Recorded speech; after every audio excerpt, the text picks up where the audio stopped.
రెహమాన్ గారు, చాలామంది ఇప్పుడు చదువుకోవడానికి విదేశాలకు వెళ్ళే ప్రయత్నం చేస్తుంటారు. కానీ విదేశాలకు కూడా వెళ్ళాలి అంటే మన తలరాతలో అది ఉండాలి అంటారు.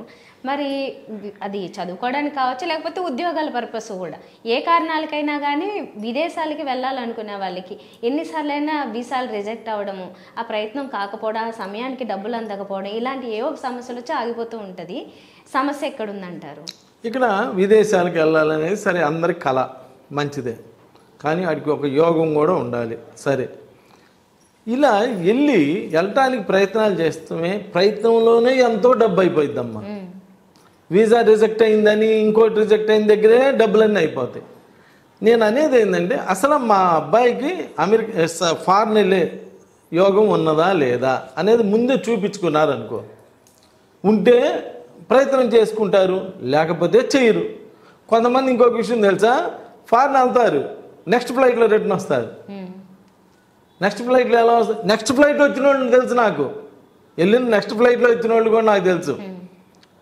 కొంతమంది వెళ్తారు ఎంఎస్ చదవడానికి, ఇక్కడ అప్లికేషన్ మీద సంతకం పెడతారమ్మా, ఎంఎస్ చదవడానికి. కానీ ఆడపిల్లలు కూడా సంతకం పెట్టి వెళ్తారు. అక్కడికి వెళ్ళి ఇప్పుడు అన్ని వీడియో కాల్స్ కదా, వాళ్ళ అమ్మ వాళ్ళకి లేదా, అమ్మ చూడు ఇదిగో అని ఇలా చేయి చూపించి ఇలా కోసుకుంటూ ఉంటారు. ఇలాంటి వాళ్ళు కూడా నాకు తెలుసు. 3వ తారీఖు పుట్టిన వాళ్ళు, 3వ తారీఖు పుడితే చాలా మంచి పిల్లలమ్మ. 3వ తారీఖు పుడితే చాలా మంచి పిల్లలు, అందరికీ సహాయంగా ఉంటారు, అందరికీ ఎవడు ఏది చెప్పినా నమ్మేస్తారు. ఆటోమేటిక్గా అమెరికా ఏదో ఇతర దేశం వెళ్ళంగానే, ఏమండి నేను నోట్స్ రాసుకోలేదండి అంటాడు ఎవడో. అది నోట్సే, చదువుకు వెళ్ళిన వాళ్ళందరికీ నోట్స్ రాసుకోలేదు. ఈ అమాయకురాలు కదా పాపం, అందరిని నమ్మేదిగా, అట్లానా అని ఆమె నోట్స్ ఇచ్చిద్ది. అవుట్ బెల్, ఇక చేతులు కోసుకోవటం, ఇక తెల్లారితే ఇక ఎంఎస్ లేదు బొమ్మెస్.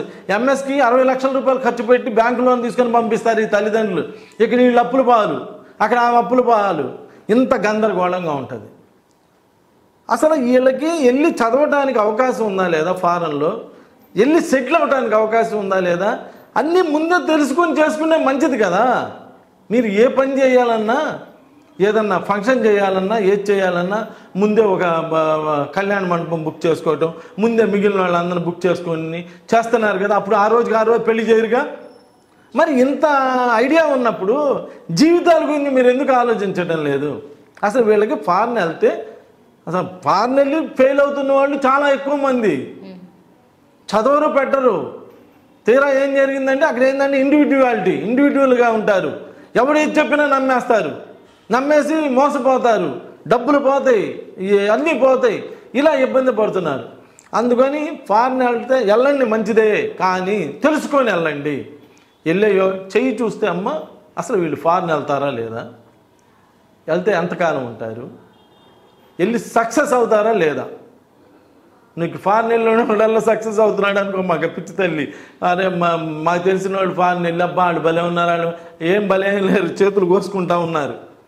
అందుకని ఇలా ఇన్ని జాగ్రత్తలు తీసుకొని చేస్తే నేనేం చేస్తానంటే, అసలు వాళ్ళకి యోగం ఉందో లేదో జాతకంలో చూసి, వాళ్ళకి అవకాశాలన్నీ చూసి, వాళ్ళు ఏ డేట్లో వెళ్తే సక్సెస్ అవుతారు, ఏ దేశం వెళ్తే సక్సెస్ అవుతారు, ఏ విధంగా అయితే సక్సెస్ అవుతారో ఇన్ని జాగ్రత్తలు ఇస్తే ఆ విధంగా ఫాలో అయ్యే వాళ్ళందరూ కూడా బాగా సక్సెస్ అవుతున్నారు, బాగా పైకి వస్తున్నారు. నిన్న శ్రీనివాస్ రెడ్డి గారు అని ఒక ఆయన వచ్చాడు, 2 months బ్యాక్. ఏమండి మా అల్లుడు ఫారెన్లో ఉంటాడండి, జాబ్ లేకుండా అల్లాడిపోతున్నాడు, అదేదో పార్ట్ టైం చేసుకుంటున్నారు, అయ్యేం సాలవు, ఇప్పుడు ట్రంప్ ఏమో గొడవ చేస్తున్నాడుగా, అవన్నీ ఇబ్బందుల్లో ఉన్నాడండి అని 2 నెలల క్రితం వచ్చాడు. సరే నేను చెప్పా, ఎమ్మడే జాబ్ వచ్చిద్దయ్యా, మీ అల్లుడికి ఏం బాగాలేదు అని. మళ్ళీ నన్ను వచ్చారు ఆయన వాళ్ళ ఆవిడ, ఏందమ్మా అనగానే మా అల్లుడికి ఉద్యోగం వచ్చిందండి. అంటే ఏం జరిగిందంటే, ఆ ఉన్న దోషం అని ఉంటుందమ్మా, చిన్న దోషాలు ఉంటాయి, ఆ దోషాలకి రెమెడీ. నాకు తెలిసి మనకు కూడా ఇంట్లోంచి కదలలేని స్థితిలో ఉన్నాము, జ్వరంగా ఉంది, ఇబ్బందిగా ఉంటే ఆ డాక్టర్ ఏదో రెమెడీ ఇస్తాడు, ఏదో ట్యాబ్లెట్ ఇస్తాడు. ఆ 105 ఒక్కసారికి 99 పడిపోయింది. మళ్ళీ సరే సాయంత్రం వచ్చిద్దా రాదా అనేది పక్కన పెడితే ఎమ్మటైతే పడేస్తున్నాడా లేదా చూస్తున్నాం కదా. అలానే మీరు జీవితంలో సెటిల్ అవ్వాలంటే చిన్న నెగిటివ్స్ ఉంటాయి, ఆ నెగిటివ్స్ని తప్పిస్తాం. ఆ నెగిటివ్స్ని తప్పించినప్పుడు ఆటోమేటిక్గా మీకు జరగాల్సిన పాజిటివ్ మీకు జరిగిపోతుంది. అలా జరిగి మీకు అంతా కూడా మంచి జరుగుతుంది, ఎక్సలెంట్ లైఫ్ని అనుభవించడానికి అవకాశం ఉంటుంది. వీటన్నిటిలో మీరు నమ్మకంగా ఉండాలి, నమ్మకంతో రావాలి, నమ్మకంగా వెళ్ళాలి, నమ్మకంగా మీ పనులన్నీ చేసుకోవాలి. ఆ సెలక్షనే మీది మెయిన్ సెలక్షన్. ప్రతి వాడు నా దగ్గరికి ఎవరో వచ్చారు, 100 రూపాయలు లేకుండా వచ్చాడు, నేను పేరు కరెక్ట్ చేశాను, ఇప్పుడు ఆడు 100 పెట్రోల్ బంకులు పెట్టాడు. అయ్యే పనులమ్మ, ఒట్టి మాటలు కాదా ఇవన్నీ? 100 రూపాయలు లేనోడు నెల రోజుల్లో 100 పెట్రోల్ బంకులు పెడతాడా? ఇవన్నీ నమ్ముతానికి వీలైద్దా? బ్యాంక్ బ్యాలెన్స్ బ్యాంకు కొంటాడా? 100 రూపాయలు లేను ఇవన్నీ కాదు. నా దగ్గరికి వస్తే మిమ్మల్ని ఒక్కసారిగా కోటీశ్వరుని నేను చేయలేను, ఒక్కసారి మీకు ఇండస్ట్రీ పెట్టలేను. నేనేం చేయగలనంటే ఎవరైనా సంతానం లేని వాళ్ళకి సంతానాన్ని కల్పించడానికి, వివాహం కాని వాళ్ళకి ఏదో వివాహం జరగటానికి, ఏదో ఉద్యోగం లేని వాళ్ళకి ఉద్యోగం రావడానికి, ఇలా చిన్న చిన్న రిక్వైర్మెంట్స్ అన్నీ ఉంటాయి కదమ్మా. ఈ రిక్వైర్మెంట్స్కి తగ్గట్టు చేయగలను. కానీ అదే అలా కాకుండా ఒక కురీపి వచ్చి నా దగ్గరికి వచ్చి సినిమా యాక్టర్ అవ్వాలంటే నేను పేరు కరెక్షన్ చేసి అండ్ పెద్ద హీరోని నేను చేయలేను. చేసే అవకాశం ఉన్నట్టయితే అమ్మా నేనే హీరో అయ్యేవాడిని, నా కొడుకుని హీరోని చేసేవాడిని.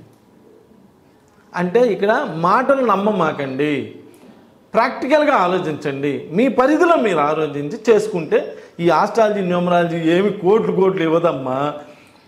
మనకున్న పనుల్ని చక్కబెడుతుంది, చక్కబెట్టింది కాబట్టి ఇది. లేకపోతే అందరూ ఆస్ట్రాలజీ చెప్పుకునేవాళ్ళు కదా, చెప్పుకుంటే అయిపోయారు కదా. అందువలన ఇలాంటివి చేస్తే నేనైతే ఇస్తున్నంతలో మంచి ఫారెన్ వెళ్ళి లైఫ్లో సెటిల్ అవ్వడానికి, మంచి ఏదో చిన్న మంచి జాబ్ చేసి తనంతా తాను బతకడానికి, తన కుటుంబం బతకడానికి, ఇలా చేయడానికి అవకాశం ఉన్నటువంటి పనులు చేసి పెడతాం జరుగుతుంది. నమస్కారం.